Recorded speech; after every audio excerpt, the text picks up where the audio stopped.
जय हिंद दोस्तों, आपका यूट्यूब चैनल पर स्वागत है। MKY हिंदी शॉर्ट हैंड पर डिक्टेशन शुरू होगी 5 सेकेंड बाद। आजकल कुछ ऐसा दौर चल पड़ा है जिसमें बच्चों की प्रतिभा माता पिता को सिर्फ उनकी पढ़ाई में ही दिखती है और अन्य गतिविधियों में उन्हें लगता है कि समय खराब हो रहा है। ऐसी सोच हमारे बच्चे के भविष्य के साथ ही जीवन को सही तरीके से जीने पर भी प्रभाव डाल सकती है। सच यह है कि केवल किताबों तक सीमित रहने पर बच्चे का संपूर्ण विकास नहीं हो पाता है। पढ़ाई के साथ साथ खेल, नृत्य, संगीत, चित्रकारी, योग और अन्य रचनात्मक गतिविधियां भी बच्चों के लिए व्यक्तित्व को निखरने में अहम भूमिका निभाती है। अक्सर देखने में आता है कि बच्चा पढ़ाई के अलावा जब अन्य गतिविधियों में शामिल होता है तभी उसकी छिपी प्रतिभा बाहर निकलती है।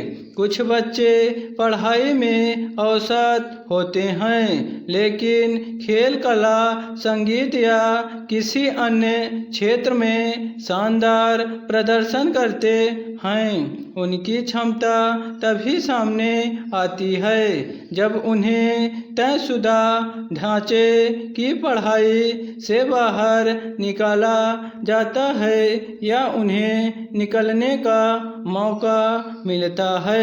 सच यह है कि हर बच्चे की अलग रुचि होती है और अगर उसमें खुद को अभिव्यक्त करने का मौका मिला तो उसके अनुसार उन्हें कुछ नया सीखने को मिलता है।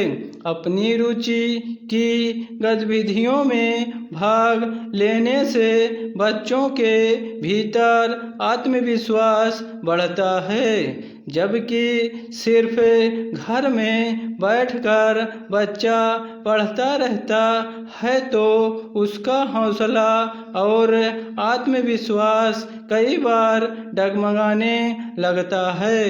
वही इससे इतर कुछ और सीखने का मौका मिलता है तो इससे उसके मन में विश्वास पैदा होता है कि वह किसी से कम नहीं है।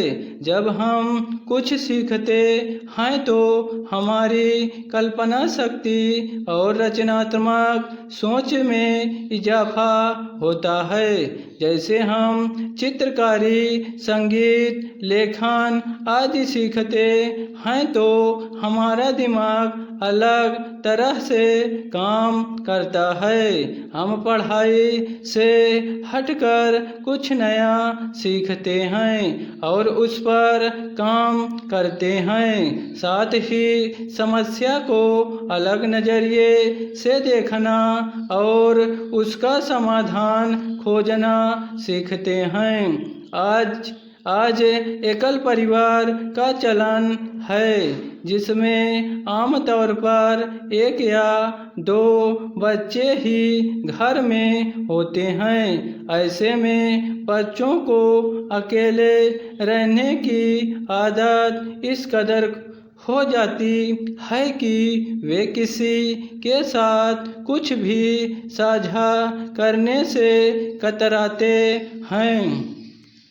उन्हें किसी से मिलना जुलना, हंसना बोलना अच्छा नहीं लगता है। उनके लिए घर से स्कूल या कॉलेज बस यही रह जाता है, जबकि उन्हें अन्य गतिविधियों में जरूर भेजने की कोशिश होनी चाहिए। इससे बच्चे को समूह में बहुत कुछ सीखने को मिलेगा। साथ ही वे दूसरों की बात सुनना, अपनी जिम्मेदारी निभाना और जीत हार को स्वीकार करना सीखते हैं। आजकल बड़ी संख्या में बच्चे भी अवसाद के शिकार हो रहे हैं, तो उनका तनाव कम करना भी हमारी जिम्मेदारी है। खेलकूद और मनोरंजक गतिविधियाँ उनके तनाव को कम करती हैं। स्टॉप।